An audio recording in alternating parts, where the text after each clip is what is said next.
Let's talk about what can be a confusing phrase in two different places in Paul's writings. He talks about obeying the gospel.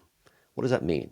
We're used to thinking about believing the gospel because gospel means good news. So how do you obey something which is good news? Well, the two places Paul uses this are 2 Thessalonians 1 and then Romans chapter 10.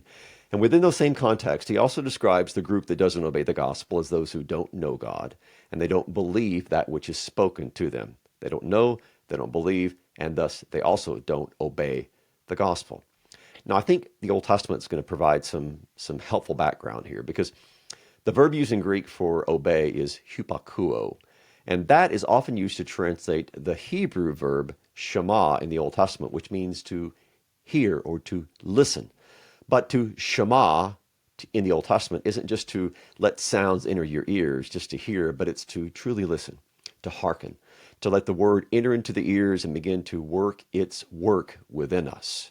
That's what's behind this idea of obeying the gospel. The gospel, in other words, doesn't just enter our ears as words, but this good news is received and believed and begins to do its gospel work within us. That's what it means to obey the gospel. Not just to hear, but to listen, to believe, and then letting that gospel actually begin to do that great work within us through the power of the Holy Spirit.